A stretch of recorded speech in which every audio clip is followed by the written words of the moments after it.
Hello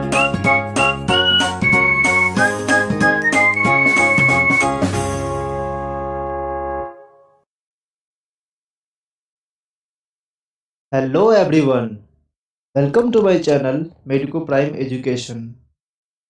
इस video में हम लोग बात करेंगे वीक फोर्स के बारे में। ठीक है। और आज हमारा लेक्चर नंबर 11 और ये सेकेंड लास्ट लेक्चर है इस चैप्टर का।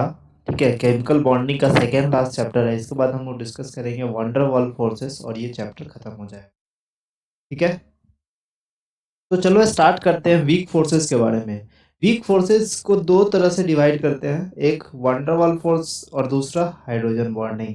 आज का वीडियो जो हमारा रहेगा वो रहेगा हाइड्रोजन बॉन्डिंग के बारे में। सारा डिस्कशन, हर तरह का क्वेश्चंस, इसका bond strength, hydrogen bonding strength और उस पे बेस्ड एग्जांपल और एग्जांपल्स पे बेस्ड क्या क्या क्वेश्चंस पूछे जा सकते हैं, हर पॉइंट को डिस्कस करेंगे और याद करने का तरीका भी तुम्हें डेवलप करना पड़ेगा। ठीक है, इसमें चलो स्टार्ट करते हैं हाइड्रोजन बॉन्डिंग। तो हाइड्रोजन बॉन्डिंग के बारे में चार स्टेटमेंट याद रखना हमेशा कि ये स्ट्रॉन्ग फोर्स ऑफ अट्रैक्शन होता है। जितने भी वीक फोर्सेज होते हैं, जितने भी वीक फोर्सेज होते हैं, जैसे वंडर वाल फोर्सेज में जितना भी week forces, dipole dipole dipole induce dipole. ठीक है, तो ये सारा चीज जो फोर्सेज होते हैं वो सारे फोर्सेज से सबसे ज्यादा स्ट्रॉन्गेस्ट कौन है? Dipole, sorry, hydrogen bonding. तो अगर मुझे बताओ किसी में डाइपोल इंड्यूस डाइपोल हो रहा है, ठीक है, किसी में डाइपोल डाइपोल हो रहा है, देखो hydrogen bonding is also case of dipole dipole ion dipole induce attraction. ठीक है, इसी का केस है, बट सबसे ज्यादा उसमें कौन सा होगा? हाइड्रोजन बॉन्डिंग सबसे पहले आएगा। ठीक है, चलो, ये एक इलेक्ट्रोस्टैटिक फोर्स ऑफ अट्रैक्शन है, लेकिन ये आयनिक कंपाउंड में नहीं बनता। ठीक है, आयनिक कंपाउंड में नहीं बनता। ठीक है, it is formed in polar covalent compound. Polar covalent bonded compound जो होते हैं उसमें बनता है। अब जो कोवेलेंट कंपाउंड होता है, अब जो कोवेलेंट कंपाउंड होता है उसमें पोलैरिटी जिसमें डेवलप होगा उसी में तो बनेगा। जैसे कि HCl है, ठीक है, HCl पोलर कंपाउंड है, कोवेलेंट है, इसमें पोलैरिटी डेवलप हुआ, यहाँ पे पार्शियल नेगेटिव, यहाँ पे पार्शियल पॉजिटिव के चार्ज के बीच में क्या होगा? पोलैरिटी डेवलप हुआ, और जिसमें पोलैरिटी डेवलप होता है उसमें क्या होता है? कोवेलेंट कैरेक्टर आता है। ठीक है, तो ये हाइड्रोजन बॉन्डिंग किसमें होता है? पोलर कोवेलेंट बॉन्ड में। ठीक है, अब condition for hydrogen bonding, hydrogen atom should be covalent bonded with phone. देखो, फोन याद रखना, कोवेलेंटली बॉन्डेड होना चाहिए। और दूसरा मॉलिक्यूल क्या होना चाहिए? अगर दूसरा मॉलिक्यूल को यहाँ पे मैं बी से डोनेट करता हूँ, ठीक है, और हाइड्रोजन बॉन्डिंग, जो जो दूसरा मॉलिक्यूल के पास फोन होना चाहिए उसके पास लोन पेयर होना चाहिए। ठीक है, क्या कहना चाह रहा हूँ, देखो जैसे कि एक एटम है ए, ठीक है, ये हाइड्रोजन से कनेक्ट है, और जो हाइड्रोजन बॉन्डिंग कर रहा है ना, जो हाइड्रोजन बॉन्डिंग कर रहा है, जैसे कि मैं बोलता हूँ अनदर मॉलिक्यूल, अनदर मॉलिक्यूल का नाम देता हूँ मैं बी। ठीक है, अनदर मॉलिक्यूल का नाम क्या है? बी। अनदर मॉलिक्यूल का नाम बी है, तो इसके बीच में जो हाइड्रोजन बॉन्ड बनेगा, ये इस तरह से हाइड्रोजन बॉन्ड बन रहा है। ठीक है, ये हाइड्रोजन बॉन्ड बन रहा है यहाँ पे। ठीक है, हाइड्रोजन बॉन्ड बन रहा है। अब इसमें क्या होता है, ये जो ए और बी क्या है, यहाँ पे ए और बी क्या है? यहाँ पे ए और बी है, यहाँ पे ए और बी क्या है? यहाँ पे ए है फोन, बताया था ना, फोन से कनेक्टेड हो, फोन होना चाहिए या कार्बन sp होना चाहिए। ठीक है, और ये हाइड्रोजन है, हाइड्रोजन से कौन कनेक्ट होगा? फोन। ठीक है, और इसके पास एक लोन पेयर होना चाहिए। ठीक है, इसके पास एक लोन पेयर होना चाहिए। ठीक है, और ये जो फोन होता है ये मोर ईयन होना चाहिए। ठीक है, दो चीज याद रखो कि जो बी कंपाउंड होगा इसके पास फोन, और ए कंपाउंड होगा इसके पास फोन, बट ए जो कंपाउंड होगा उसका ईएन ज्यादा होना चाहिए, और बी जो कंपाउंड होगा उसके पास लोन पेयर होना चाहिए। ठीक है, मुझे बताओ, इसका ईएन ज्यादा है तो इस पे क्या आएगा? Partial positive charge, sorry partial negative charge आएगा इस पे, और इस पे हाइड्रोजन पे क्या होगा? पार्शियल पॉजिटिव चार्ज, जिसके कारण ये दोनों आपस में अट्रैक्ट होता है। ठीक है, अब एक बात करते हैं, ये ए और बी देने का जो मतलब है, ये मुझे समझाना था bond strength, sorry hydrogen bonding का जो स्ट्रेंथ होता है उसको समझाने के लिए। तो सबसे पहला पॉइंट ये याद रखो कि जो हाइड्रोजन बॉन्ड होता है ना, hydrogen bond are formed to be, hydrogen bond are found to be stronger to be stronger when fluorine is involve. मतलब ये ए था और ये क्या था, बी। मतलब ए और बी अगर फ्लोरीन होगा, ए और बी अगर फ्लोरीन होगा तो समझा हाइड्रोजन बॉन्ड उसी में सबसे ज्यादा स्ट्रांग होगा। बिना देखे हुए लगा देना कि सबसे ज्यादा हाइड्रोजन बॉन्ड किसमें होगा, जिसके पास फ्लोरीन है। मतलब ए और बी के पास फ्लोरीन होना चाहिए। मैं यहाँ पे बना रहा हूँ ए एच और बी, ठीक है, ये हाइड्रोजन बॉन्डिंग बन रहा है इसमें, ठीक है। अब सेकेंड पॉइंट याद रखो, सेकेंड पॉइंट है कि जो स्ट्रेंथ होता है, स्ट्रेंथ ऑफ एच बॉन्डिंग, ठीक है, is directly proportional to EN of A, ठीक है। ये ए जो कंपाउंड है इसके पास क्या होना चाहिए था, इलेक्ट्रोनेगेटिविटी, तो डायरेक्टली प्रोपोर्शनल इसके ए के होगा। और जो स्ट्रेंथ होगा वो इनवर्स होगा ईएन ऑफ बी। अब समझ में आया ए और बी के बीच में क्या बोलना चाह रहा था, यही बोलना चाह रहा था कि पहले तो ए देखो उसके बाद बी देखो, ठीक है, और उसका उल्टा कर दो, ठीक है। अब तुम्हें याद रखने में आसानी होगी। अब तुम्हें ये नहीं देखना होगा कि जो फ्लोरीन वाला एटम है जिसके पास लोन पेयर होना चाहिए उसका ईएन कम होना चाहिए, इतना कुछ नहीं सोचना पड़ेगा। तुम्हें ए और बी याद है कि बी जो है वो हाइड्रोजन बॉन्डिंग से कनेक्ट है और ए जो है जिसका मोर ईएन है, और बी क्या होता है, उसके पास लोन पेयर होता है हाइड्रोजन बॉन्डिंग के पास जो कनेक्ट है, ठीक है। तो चलो मैं एक एग्जांपल बोलता हूँ, डिस्कस कर रहा हूँ, ठीक है। से एग्जांपल में ये है, एग्जांपल जैसे कि पहला कंपाउंड है ओ एच, इसके बीच में हाइड्रोजन बॉन्डिंग है, ठीक है। दूसरा कंपाउंड है, हाइड्रोजन बॉन्डिंग है। तीसरा कंपाउंड है एन एच, एच और ओ के बीच में हाइड्रोजन बॉन्डिंग है। चौथा कंपाउंड है एन एच के बीच में हाइड्रोजन बॉन्डिंग है, ठीक है। तो मुझे बताओ इसका ऑर्डर। अब क्या है, तुम सबसे पहले मार्क कर लो, ये हो गया ए और इधर वाला हो गया बी, ठीक है। तो डायरेक्टली प्रोपोर्शनल टू, सबसे पहला स्टेप ये लगाना, directly proportional to EN of A atom, directly proportional to EN of A atom. तो ऑक्सीजन का ईएन ज्यादा होता है, ठीक है। तो सबसे पहले तो आ जाएगा बी वाला, ए वाला, ए और बी में कौन है पता नहीं, बट सी और डी वाला बाद में जाएगा, ठीक है, क्योंकि ये ऑक्सीजन एटम वाला है ना और ये नाइट्रोजन, तो इसका मोर ईएन है। अब EN inverse of EN of B, अब बी ये है, इसका जिसका ईएन कम उसका हाइड्रोजन बॉन्डिंग ज्यादा, तो इसका ईएन कम इसका हाइड्रोजन बॉन्डिंग ज्यादा, तो मतलब बी सबसे पहले आ जाएगा। इसका ईएन कम हाइड्रोजन बॉन्डिंग, इसका ईएन कम हाइड्रोजन बॉन्डिंग ज्यादा, ठीक है, तो डी आ जाएगा, उसके बाद सी आ जाएगा, ठीक है। बात ऐसे होगा, ये इसका ईएन कम हाइड्रोजन बॉन्डिंग ज्यादा, तो डी वाला ऑप्शन पहले आ जाएगा। आसानी से सॉल्व हो रहा है ना। चलो सेकेंड क्वेश्चन करके दिखाओ। सेकेंड क्वेश्चन में है कि अब देखो जो मैं पहला पॉइंट बताऊं ये यहाँ पे इन्वॉल्व हो सकता है, ठीक है। देखो एग्जाम में जरूरी नहीं है कि डायग्राम बना के दे, बट मैं डायग्राम बना के दिखा रहा हूँ ताकि हाइड्रोजन बॉन्डिंग भी तुम्हें शो होता रहे, ठीक है।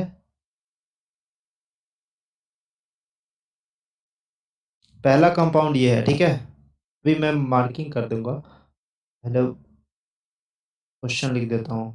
दूसरा कंपाउंड ये है,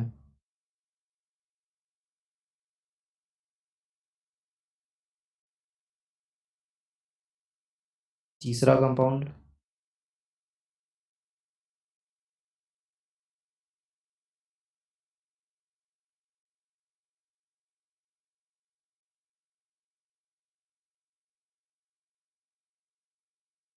ठीक है, लास्ट कंपाउंड है,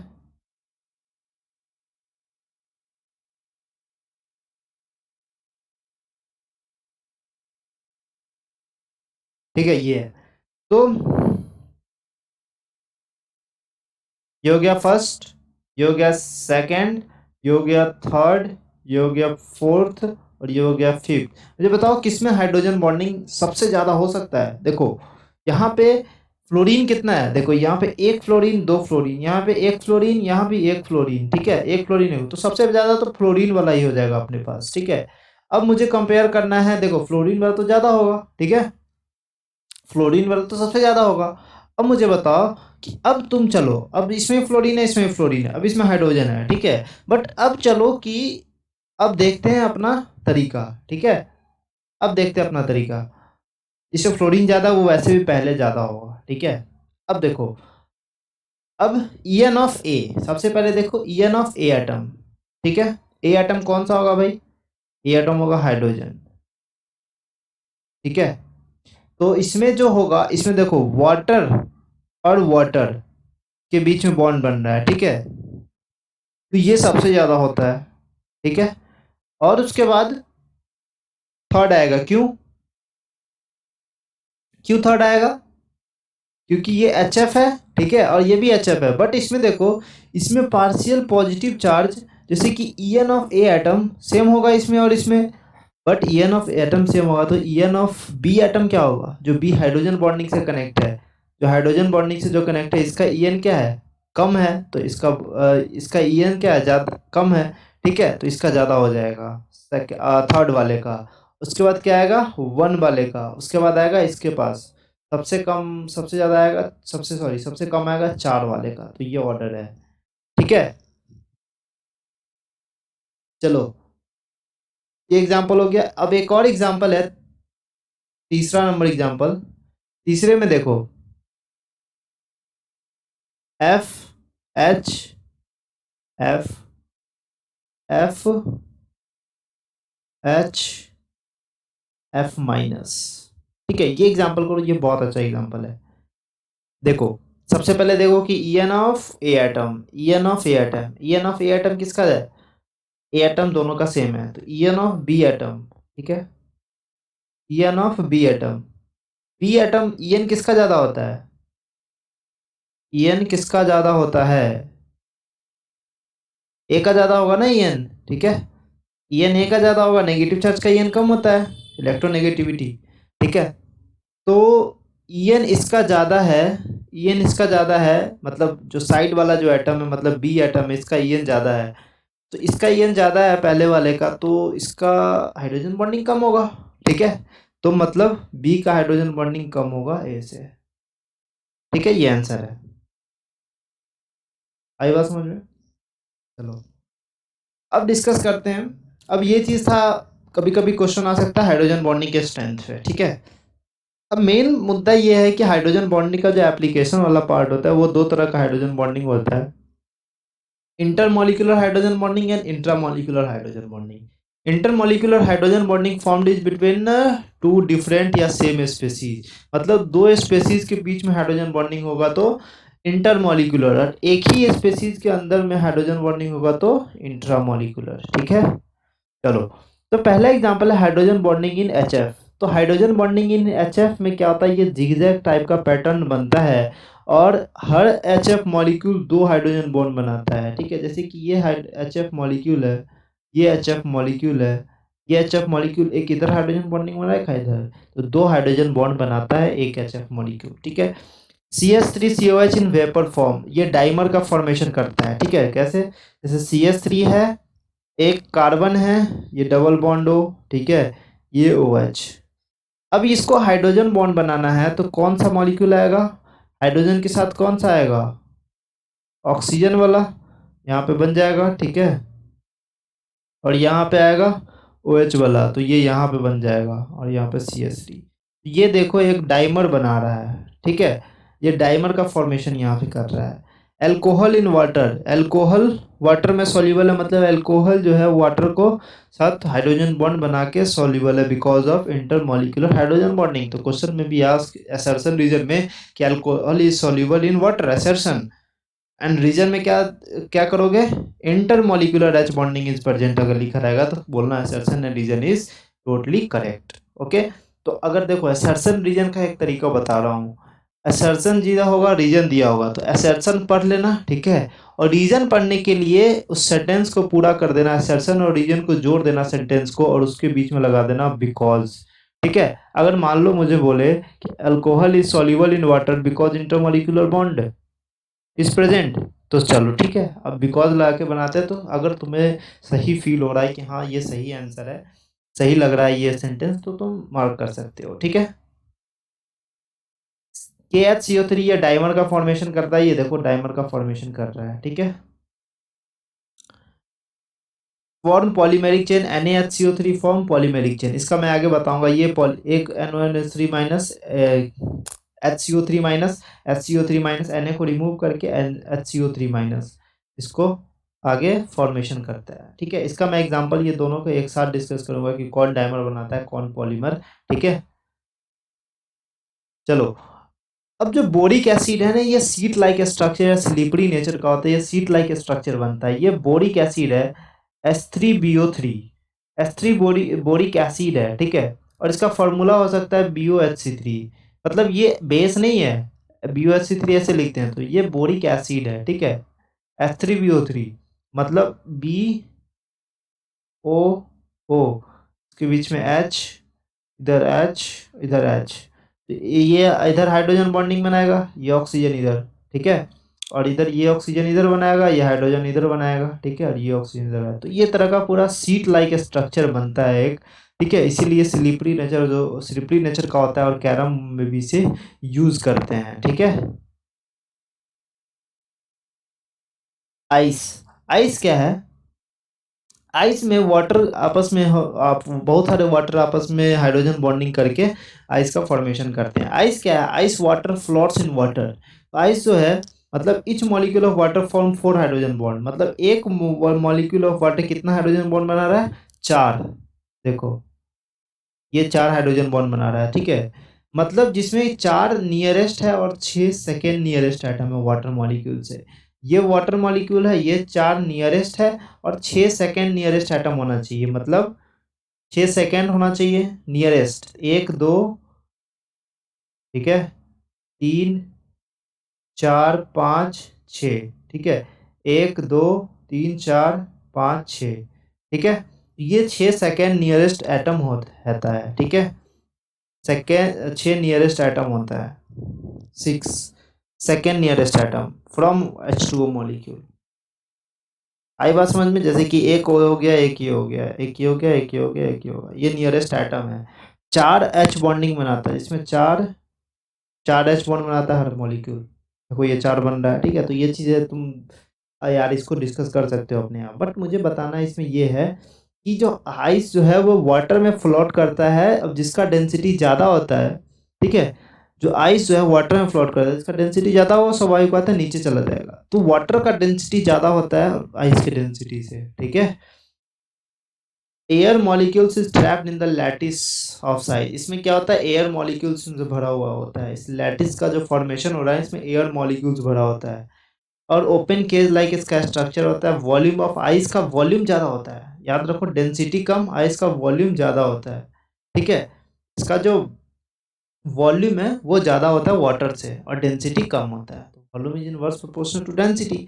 हाँ, अब चलते हैं hydrogen bonding in bicarbonate. Hydrogen bonding in bicarbonate में क्या होता है कि एक्सटेंट ऑफ हाइड्रोजन बॉन्डिंग क्या होता है? इनवर्स ऑफ मेटल आयन इसमें होता है। तो मुझे पूछे कि NaHCO3, KHCO3, RbHCO3, CSHCO3 में किसका हाइड्रोजन बॉन्डिंग ज़्यादा है? ठीक है, तो हाइड्रोजन बॉन्डिंग जिसमें जितना ज़्यादा होगा उतना ज़्यादा वो पॉलीमर, और ज़्यादा से ज़्यादा अपना पॉलीमर बना सकता है। ठीक है, मतलब पॉलीमेरिक फॉर्म ज़्यादा होगा, मतलब उतना से ज़्यादा वो कंबाइन कर सकता है। तो extent of hydrogen bonding NaHCO3 का ज़्यादा है, इसीलिए ये पॉलीमर फॉर्म में रहता है। ठीक है, while KH3 exist in dimer, KHCO3 dimer form में रहता है। RbCH3 and CHH3 remains in monomeric, तो ये मोनोमेरिक फॉर्म में रहता है। मतलब यूं बोलो कि ये कम से कम ही हाइड्रोजन बॉन्डिंग बनाता है, ये हमेशा मोनोमर फॉर्म में ही हाइड्रोजन बॉन्डिंग करता है। ठीक है, ऑर्डर ऑफ स्टेबिलिटी।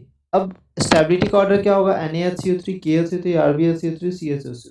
ये सबसे ज़्यादा स्टेबल होगा ना, क्योंकि इसको कोई दिक्कत नहीं, किसी से बॉन्ड नहीं बनाना, सबसे ज़्यादा स्टेबल है। ठीक है, तो जो मेटल आयन है, जैसे कि Rb में RbHCO3, ठीक है, तो जिसका सबसे size, metal of ion size क्या होगा? ज़्यादा। एक्सटेंट ऑफ H बॉन्डिंग क्या होगा? कम। तो मेटल का साइज किसका ज़्यादा है? Extent of H bonding. तो size of the metal ion ज़्यादा, एक्सटेंट ऑफ H बॉन्डिंग कम। ठीक है, सॉल्युबिलिटी का ऑर्डर क्या है? सॉल्युबिलिटी का ऑर्डर ये है इसका। ठीक है, इनवर्स ऑफ H बॉन्डिंग।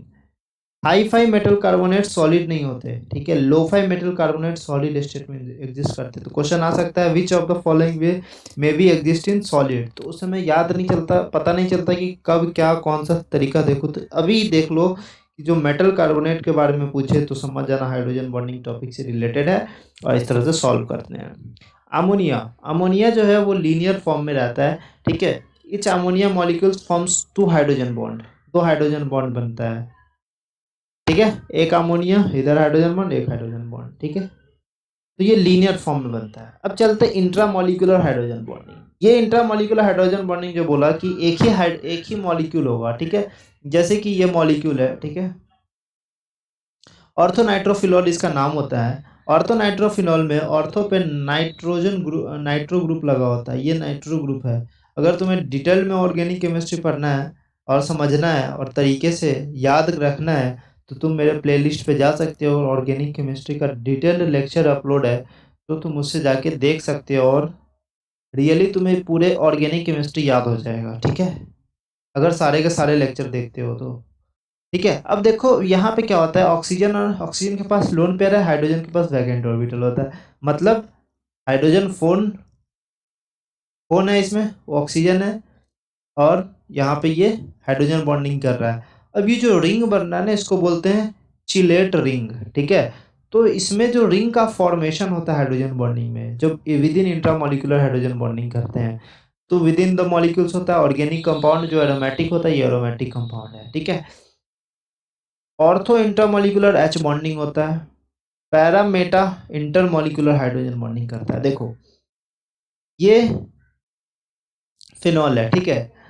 अगर इस पे NO2 यहाँ पे लगा है तो इसके पोजीशन पे ये ऑर्थो हुआ, ठीक है? ये मेटा हुआ और ये पैरा हो गया, ये मेटा होगा, ये ऑर्थो होगा, ठीक है? इस ग्रुप के रेस्पेक्ट में ये होता है ऑर्थो, ये होता है मेटा और ये होता है पैरा, और ये होता है मेटा, ये होता है ऑर्थो, ठीक है? तो ये सिमेट्रिकली होता है, ठीक है? तो इसको क्या बोल सकते हैं, ये इस ग्रुप के रेस्पेक्ट में ये क्या है, ऑर्थो पे है, या इस ग्रुप के रेस्पेक्ट में ये OH ऑर्थो पे है, ठीक है?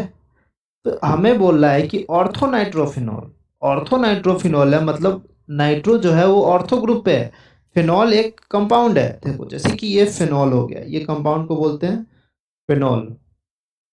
अब मुझे बोलना है ऑर्थोनाइट्रोफिनॉल, तो ऑर्थो पे NO लगा देंगे, NO2। पैरानाइट्रोफिनॉल तो इसको हटा के पैरा पे लगा देंगे, ठीक है? अगर मुझे बोले कि मेटानाइट्रोफिनॉल तो इसको हटा के NO2 यहाँ लगा देंगे मेटा पे, ठीक है? एक ये कंपाउंड हुआ।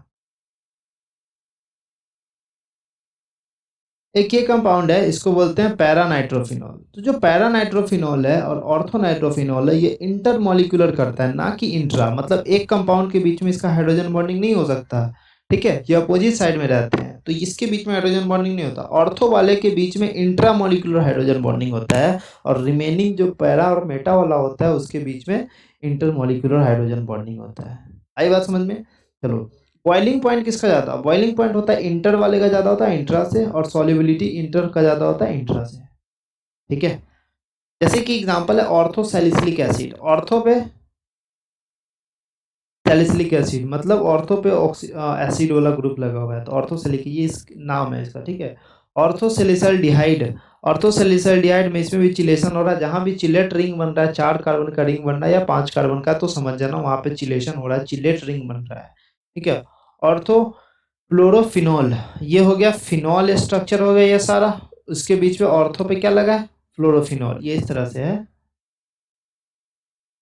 ये OH ये फिनॉल है और ये ऑर्थो पे F लगा हुआ है, ठीक है? तो ये हो गया ortho fluorophenol. Chloral hydrate ClCl3 CHOH वोल्ट है, देयर आर टू। इसमें क्या होता है, क्लोरल हाइड्रेट के बीच में दो हाइड्रोजन, दो 5 मेंबर रिंग बनता है, ठीक है? इसके पास 2 OH ग्रुप है, ठीक है? इसीलिए ये स्टेबल है क्योंकि हाइड्रोजन बॉन्डिंग है। मोस्टली जो कार्बन होता है, एक कार्बन पे अगल बगल वाले कार्बन पे OH अनस्टेबल होता है, ठीक है? OH अनस्टेबल होता है अगल बगल वाले कार्बन पे। ये बहुत अनस्टेबल कंपाउंड हो सकता था, क्यों? क्योंकि हो सकता था क्योंकि एक कार्बन पे 2 OH या अलग अलग कार्बन पे ऐसे OH अगर रहे तो ये कंपाउंड अनस्टेबल होता है हमेशा ऑर्गेनिक केमिस्ट्री में, ठीक है? हमेशा ऑर्गेनिक केमिस्ट्री में ये कंपाउंड अनस्टेबल होता है, इसीलिए ये स्टेबल है। क्यों? क्योंकि यहाँ पे ये 2 OH जो है, ये 2 OH, ठीक है, आपस में इस क्लोरीन के साथ हाइड्रोजन बॉन्डिंग कर जा रहे हैं। तो जो हाइड्रोजन बॉन्डिंग करता है वो कंपाउंड स्टेबल ज़्यादा हो जाता है, ठीक है। अनायन ऑफ कैरोज एसिड का भी जो अनायन होता है, ठीक है, H2SO5 को कैरोज एसिड कहते हैं। पी ब्लॉक में ज़्यादा अच्छे से पढ़ोगे, ठीक है। तो ये था हमारा लेक्चर हाइड्रोजन बॉन्डिंग पे, जिसका हमने सारा एग्जाम्पल डिस्कस किया, स्ट्रेंथ डिस्कस किया। और ये स्ट्रेंथ हमेशा याद रखना, ऐसे तरीके से हम लोग क्वेश्चन सॉल्व करते हैं मोस्टली। और इसमें बेसिक सा क्वेश्चन आता है, ये थोड़ा सा टफ क्वेश्चन हो जाता है, ठीक है। तो बेसिक सा क्वेश्चन आता है इस तरह से, तो तुम आसानी से इस तरीके से कर सकते हो, ठीक है। बाकी जो वीक फोर्सेज है, वंडर वॉल फोर्सेज, हम लोग नेक्स्ट लेक्चर में करेंगे और ये चैप्टर को करेंगे समाप्त, ठीक है। उसके बाद हम लोग स्टार्ट करेंगे एस ब्लॉक। एस ब्लॉक में हम लोग कुछ कुछ बातें याद करेंगे, मोस्टली एप्लीकेबल पार्ट, और जो थ्योरेटिकल पार्ट जो होते हैं, जो कि साइज हो गया, ईएन हो गया, वो सब मैं इस पर डिस्कस कर चुका हूँ। बट एक बार मेनली हम लोग फिजिकल प्रॉपर्टीज और केमिकल प्रॉपर्टीज इसमें डिस्कस करेंगे। बट अभी के लिए अभी एक लेक्चर बाकी है इसमें। और ज़्यादा से ज़्यादा वीडियो को शेयर करना और चैनल को सब्सक्राइब करना, ठीक है। I hope you are doing best, and will also do best on this channel, and hope you are liking this series, and thank you so much for watching.